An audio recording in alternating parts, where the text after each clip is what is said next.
Ever wondered why there's separate North Face backpacks for men and women? In this quick video, we'll explain the 3 key differences, using the Borealis as an example. But these differences will also apply to other North Face backpacks like the Surge and Recon too. And by the end of this video, you'll know exactly which one you should be wearing and why. Difference number 1. Shoulder straps.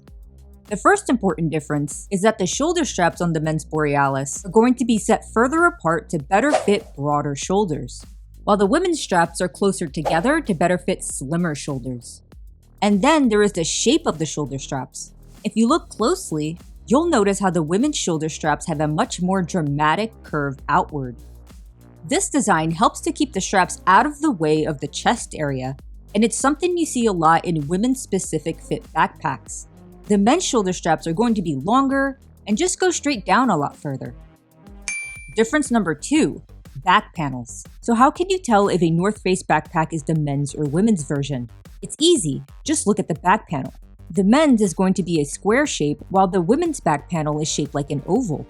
The women's back panel is also designed to be smaller to better fit a shorter torso, while the men's is designed for a longer torso. And this is the important difference.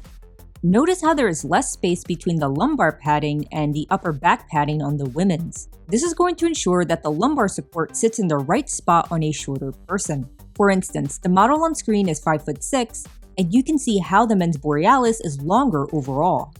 So picking the right backpack based on your height, regardless of gender, starts to make sense here, because you want that lumbar padding to hit the correct spot on your back so it's actually comfortable to wear. And this leads us to difference number 3. Overall size. The larger back panel on the men's backpack will also mean that the bag itself is slightly larger.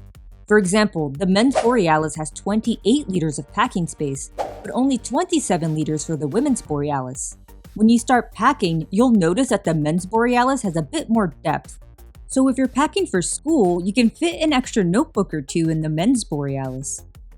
And since the men's backpack is taller, you'll get some extra room on top as well. And check this out, the pockets on the men's are slightly wider too. Despite these size differences, both versions have the exact same pockets, compartments, and features. So you're not missing out either way. This is why in our comparison videos, we usually just use the women's versions, since those are what we test in the real world and it's essentially the same backpack. Now here is a pro tip. Don't think of them as strictly men's or women's backpacks. Instead, think of them as different sizes. The women's is more like a small medium, while the men's is a medium large. This is what's going to help you pick the one that will best fit your body type. If you found this video helpful, make sure to give it a like.